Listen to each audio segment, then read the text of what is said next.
सलीक़े जिंदगी कुरान अता करता है, करीने जिंदगी कुरान अता करता है। कुरान का इल्म ही वो इल्म है कि जिसके जरिए इंसान की जिंदगी संवर जाती है। ये वही इल्म है दीन का इल्म जिसके ताल्लुक से मेरे आका ने फरमाया, माँ की गोद से लेकर कब्र की आगोश तक इल्म हासिल करो।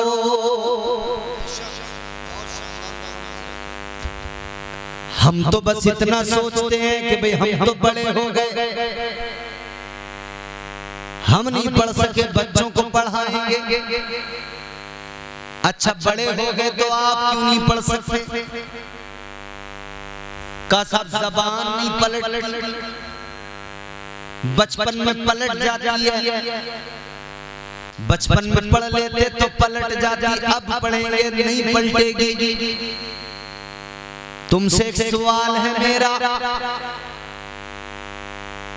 हजरत अबू बकर सिद्दीक जब ईमान लाए उनका बचपन था या जवानी? हजरत उमर जब ईमान लाए उनका बचपन था या जवानी? ये नबी के सहाबा जब ईमान लाए इनका बचपन था या जवानी? कोई भी बच्चा नहीं था, कुरान नाजिल हो रहा था, ये पढ़ रहे थे, सीख रहे थे। तो इनका कुरान सीखना बताता है किसी भी उम्र में कुरान बंदा सीखना चाहे वो जरा सी कोशिश करेगा, उसका वो जरा सी मेहनत करेगा, अल्लाह का कुरान, अल्लाह का कलाम खुद ब खुद उसकी जबान को मिठास अता कर देगा।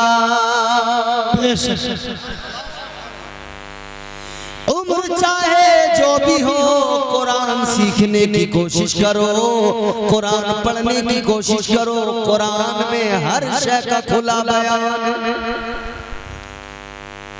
एक बादशाह था,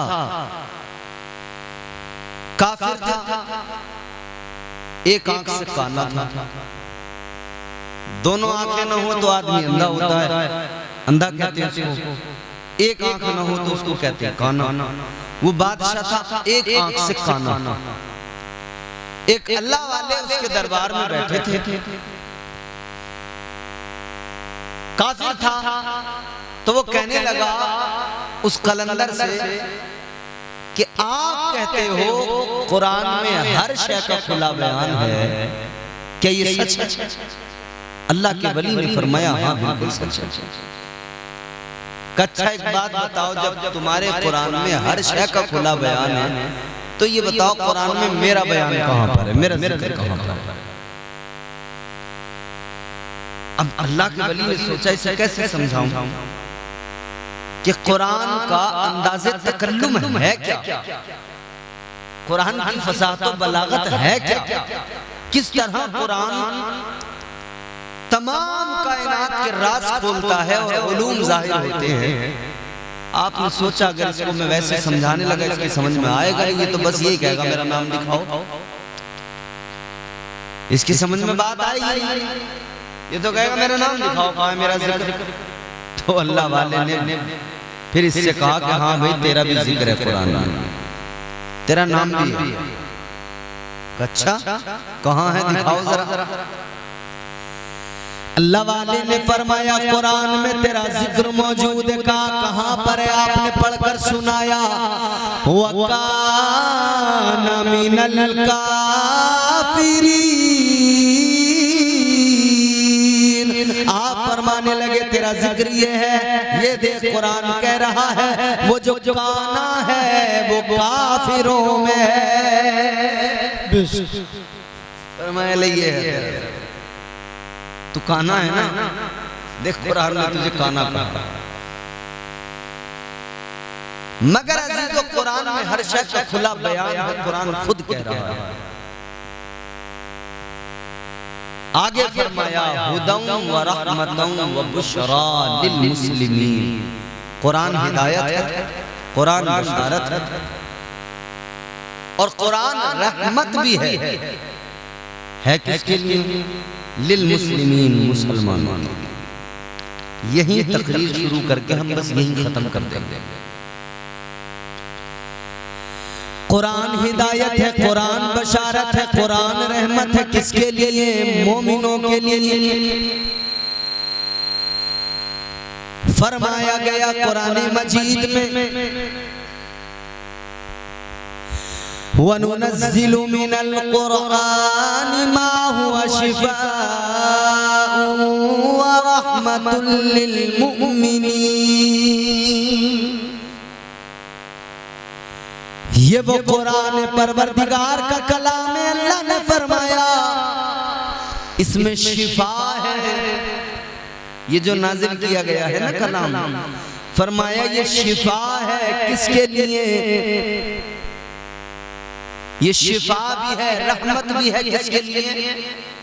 मोमिनीन के लिए, मुसलमान।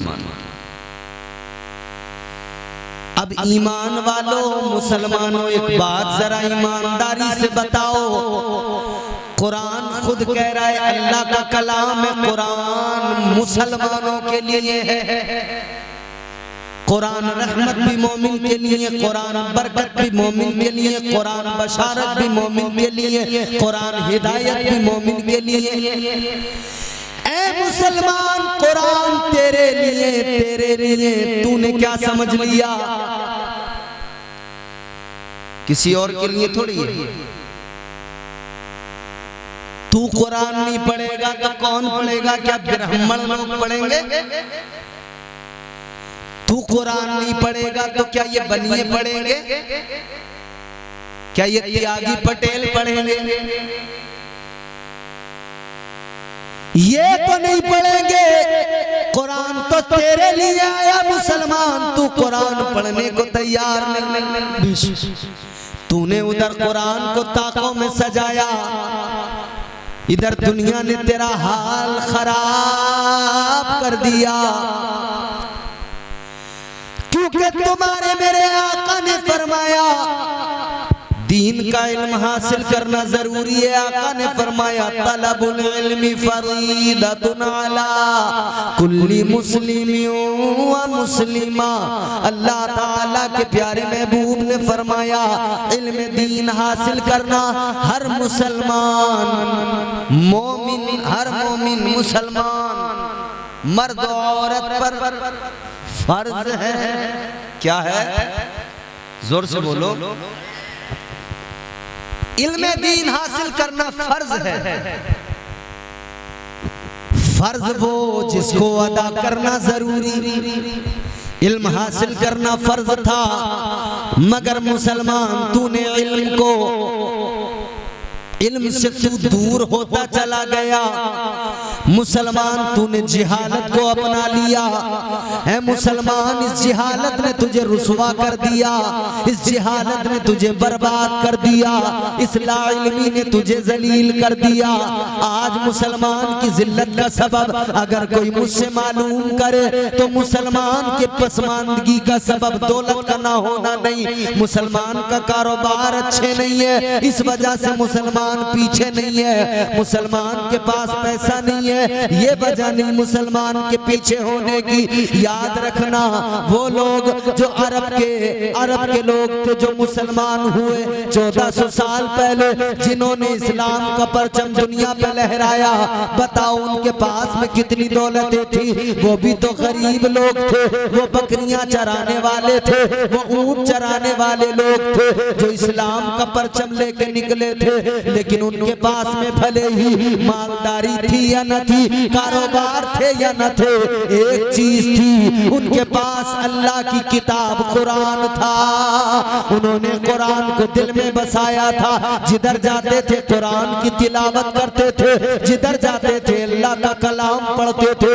ताजदारे मदीना के वो आशिक हजारों के दरमियान पहुंचकर अल्लाह का कलाम जब पढ़ते थे, दुश्मन लरज जाता था, बातिल के ऐवानों में जलजला आ जाता था।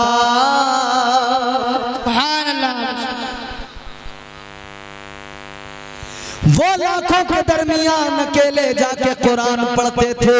आज तुम्हारे मेरे घर में कई कई अफराद हैं मगर कुरान पढ़ने वाला कोई नहीं। सुबह हो जाती है हमारे घर के जवान सोए पड़े रहते हैं, कुरान हाथ में उठाने वाला कोई नहीं है। अजीब तमाशा है अजीजों, हमने बस इतना सोच लिया कुरान पढ़ना काम इमाम का है। कुरान पढ़ेगा तो मौलवी पढ़ेगा, कुरान पढ़ेगा तो इमाम पढ़ेगा, कुरान पढ़ेगा तो मुदर्रिस पढ़ेगा, कुरान पढ़ेगा तो ये मदरसे में पढ़ने वाला तालिब इल्म पढ़ेगा।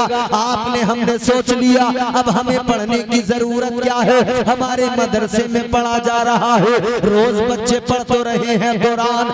याद रखना कुरान वो किताब है, एक जगह पे पढ़ लेना काफी नहीं बल्कि हर जगह कुरान पढ़ो, जिधर जाओ कुरान पढ़ो। सहरा में जंगलों में बयाबान में पढ़ो, मीनार गिर पड़े हैं तो मैदान में पढ़ो। अरे ये बेखबर नुजूमी तुम्हें क्या बताएंगे, कल होने वाला क्या है ये कुरान में पढ़ो।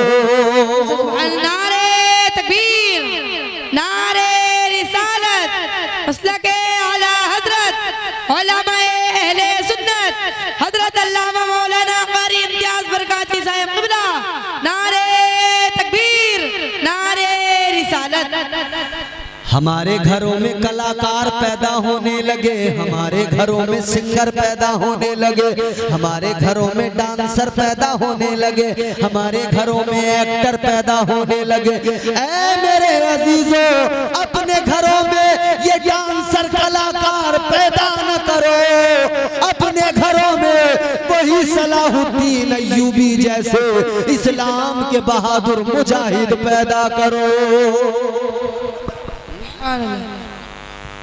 वो मुजाहिद पैदा करो जिन्होंने बैतुल मुक़द्दस को फतह किया और यहूदियों को चने चबा दिए, यहूदियों की हालत खराब हो गई, वो पैदा करो। मगर आज क्या करें हम, हमारा जवान यहूदियों का गुलाम बन गया। हम कौन कौन सा रोना रोए, हमारे घरों में यहूदियों की तालीम, यहूदियों का सब मामला आ गया। हमारे घरों में पिज्जा आया, यहूदियों ने भेजा। खाने पीने की चीजों से लेकर पहनने ओढ़ने की चीजों तक तमाम चीजें यहूदियों की घरों के अंदर। आज टेक्नोलॉजी अपने उरूज पर है, हम हर किसी के हाथ में मोबाइल देखते हैं। टेक्नोलॉजी, मोबाइल, कंप्यूटर, सब कुछ डिजिटल होने लगा। ये पुराने बुजुर्ग जो बैठे हैं, क्या आप लोगों ने कभी उस वक्त में ये तसव्वुर किया था कि दुकान पे कोई चीज खरीदने जाएंगे और उसे उसके बदले पैसे नहीं देने पड़ेंगे, बस मोबाइल से कुछ नंबर उसके मोबाइल में भेज दिए जाएंगे और काम हो जाएगा? भाई यही तो हो रहा है। डिजिटल करेंसी क्या है? आप अपने मोबाइल से कुछ नंबर दूसरे के मोबाइल में भेजते हैं। आपने जैसे 10 रुपए की चीज खरीदी, आपने 10 लिखा, 1 0 10 नंबर लिखा, उसके नंबर पे भेज दिया। हाथ से लेन देन कुछ नहीं हुआ, डिजिटल हो गया। इन लोगों के लिए ये बड़ी अजीब सी बात थी उस दौर के लिहाज से कि इन्होंने उस दौर में ये सब तसव्वुर नहीं किया था, लेकिन ये सब देख लिया, सामने आया तो इन्होंने कहा भाई ऐसा भी हो सकता है। लेकिन इस दौर में जो पैदा हो रहे हैं वो इसे देख रहे हैं। अब अगले 50 साल, 60 साल, 70 साल के बाद में फिर टेक्नोलॉजी को और बढ़ता हुआ जब ये नई नस्ल देखेगी और हम लोग देखेंगे तो इसके ऊपर के लेवल की जब टेक्नोलॉजी होगी तो हम हैरान होंगे ये क्या हो रहा है। क्या ऐसा भी हो सकता था? जब टेलीफोन पर तार के जरिए बात होती थी समझ में आता था चलो भाई तार में जा रही है तरंगे, अब तो कोई तार नहीं, कुछ नहीं, बात हो रही है बराबर। टेक्नोलॉजी, सारी दुनिया सारा जोर टेक्नोलॉजी पे लगा रही है, मगर मुसलमान याद रख, तुझे टेक्नोलॉजी पे जोर लगाना चाहिए जितना लगा, मगर सबसे पहले जोर तू अपने दीन पे, अपने मसलक पे, अपने ईमान पे लगा। सबसे ज्यादा जोर तो कुरान पढ़ने पे लगा, कुरान पढ़ेगा सारी टेक्नोलॉजी तुझे कुरान दे देगा। और ये भी याद रख ले, टेक्नोलॉजी एक दिन आएगा सारी बर्बाद हो जाएगी, क्योंकि तुम्हारे मेरे आका का फरमान है मलहमतुल कुबरा, जो ये हुजूर ने फरमाया ना, सारी दुनिया आपस में लड़ेगी, इतनी जंगो जदल का माहौल होगा, आपस में लड़ झगड़ के अपनी सारी टेक्नोलॉजी को ये लोग बर्बाद कर डालेंगे। न्यूक्लियर पावर जो मुल्क बने हुए हैं, अपने न्यूक्लियर हथियार इस्तेमाल करेंगे, बम इस्तेमाल करेंगे, एक दूसरे से लड़ झगड़ कर सब कुछ खत्म कर लेंगे, सब तबाह हो जाएगा। फिर दौर वही आएगा, वो पुराना दौर, फिर जंग होगी तो पुराने दौर पे तलवारों के साथ होगी, फिर वही जंग। और याद रखना, अभी ये दुनिया लड़ती है, लड़ने दो इसे, लड़ झगड़ने दो, मगर एक वक्त आएगा कि फिर इस्लाम पूरी दुनिया पे गालिब आएगा, सारी दुनिया पे इस्लाम ही गालिब आएगा। अजीजाने गिरामीउल कद्र जरा गौर फरमाइए, तो सबसे ज्यादा जोर हमें किस बात पे देना है? कुरान पे देना है, क्योंकि टेक्नोलॉजी तो खत्म हो जाएगी, कुरान बाकी रहेगा। ये सारे आलात खत्म हो जाएंगे, अल्लाह का कलाम बाकी रहेगा। जो बाकी रहेगा उस पे ज्यादा जोर लगाओ। अपने घरों में पैदा कर, हम अपने घरों में अपने बच्चों की तरबियत करें, क्या कुरान उनके हाथों में पकड़ाएं, कुरान सिखाएं। और कुरान पढ़ने से इस्लाम की मोहब्बत दिल में बढ़ती है, पैगंबर इस्लाम की मोहब्बत दिल में बढ़ती है। आज ये जो इधर उधर से लोग मुसलमानों पे तंज और तनकीदे करते हैं, आज जो लोग मुसलमानों पर अंगुष्ठ नुमाई करते हैं, आज जो दुनिया मुसलमान को कमतर समझ रही है, वजह क्या है? आज हमारा ईमान कमजोर है। कल भी हमारा हाल ये था, दौलत नहीं थी हमारे पास में, मगर बड़े बड़े शहंशाह, बड़े बड़े ताकतवर बादशाह घबराते थे। अकेले हजरत उमर का नाम सुनकर कैसर व किसरा में लर्जा पैदा हो जाता था, दुश्मन थर्राते थे। आज क्या हुआ? जिसके जी में जो आए वो भोंकने लगता है, जिसके जी में जो आए वो वही बकवास करने लगता है। वजह क्या है? आज हमारे घरों से कुरान क्या रुखसत हुआ, हमारा ईमान कमजोर हो गया। आज हमारे मदरसे भी कमजोर हुए, क्योंकि हमने दीन को बस इतना सा जाना, इतना सा समझा कि हाँ भाई ठीक है हम मुसलमान हैं, ये थोड़े थोड़े काम हमें करने हैं, मदरसा जिस तरह से भी चले बस चला लो, इमाम को थोड़ी बहुत तनख्वाह दे के काम चलाओ, नमाज होती रहे। हमने फर्स्ट प्रायोरिटी बाकी चीजों को दी है, जबकि हमारी फर्स्ट प्रायोरिटी होनी थी वो कुरान की जानिब होनी थी। पहली जिम्मेदारी हमारी थी कि हमारे मुआशरे में कुरान आम हो जाता। पहली जिम्मेदारी हमारी थी हम अपनी नई नस्ल को कुरान सिखा देते, अपनी नई नस्ल को कुरान पढ़ा देते। अजीजाने गिरामीउल कद्र बात यह है, आज पिछले दिनों आपने देखा चंद ऐसे लोग भी सुनने में और देखने में आए और वो भोंक रहे थे कि कुरान की कुछ आयतों को निकाल दिया जाए। हमारे यहाँ लोगों को पता ही नहीं था, कुछ जाहिल बैठे थे टीवी के ऊपर, वो डिबेट कर रहे थे, वो उन आयतों के मफहूम बता रहे थे।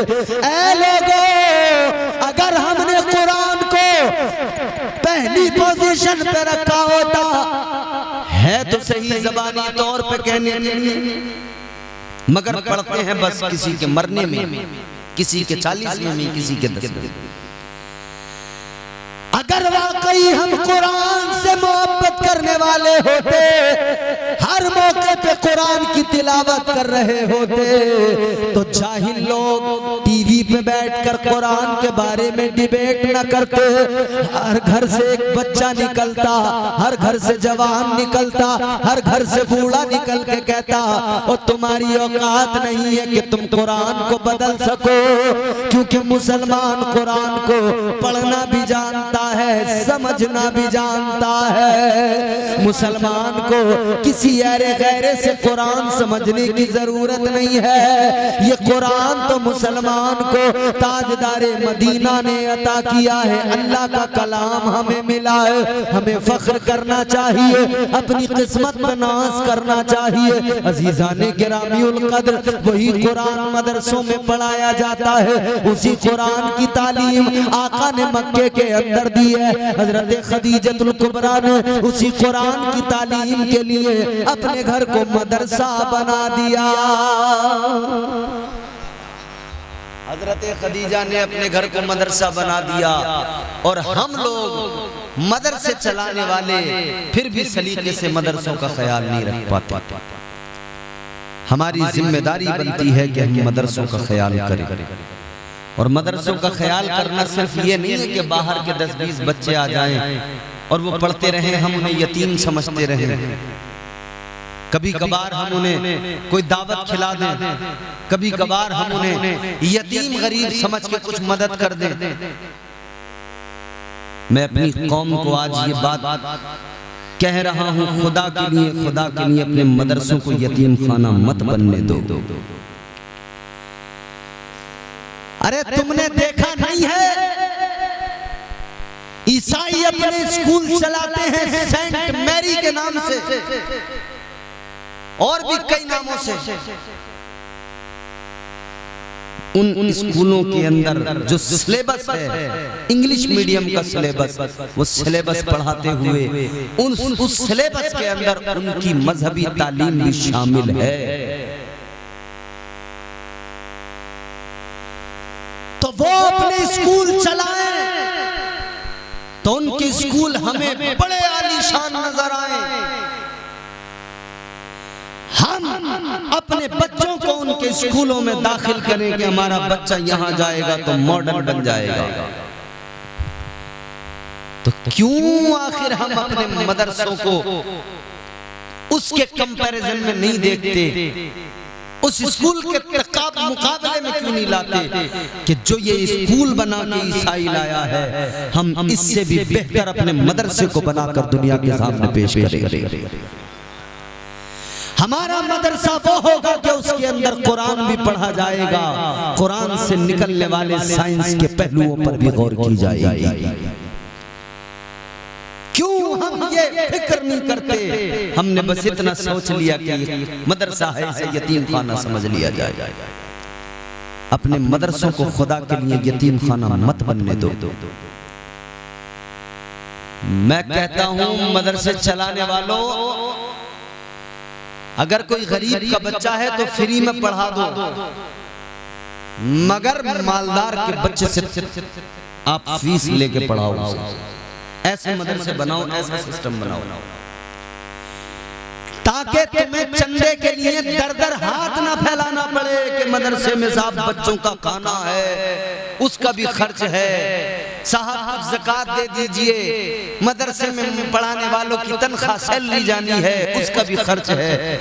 ये हाथ फैला के मदरसे जब तक चलते रहेंगे तब तक मदरसों को वो मकाम नहीं मिल पाएगा जो मकाम इन मदरसों को मिलना चाहिए। मदरसों को ऐसा बना दो, मदरसों को ऐसा बना दो कि मदरसा किसी का मोहताज न रहे, सब मदरसे को ललचाई नजरों से देखें और अमीर भी अपने बच्चों को लाकर मदरसों में दाखिल कराने लगे। उस पोजीशन पे मदरसों को लेकर जाओ। जानते हो मदरसों पे क्यों नजर है? इसलिए नजर है कि उन लोगों को पता है कि ये कौम तो बड़ी सोई हुई कौम है, इसे कोई मतलब नहीं।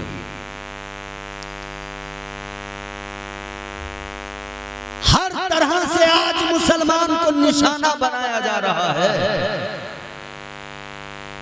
कानून लाकर बकवास कर करके भौंक भौंक के क्या कुछ नहीं।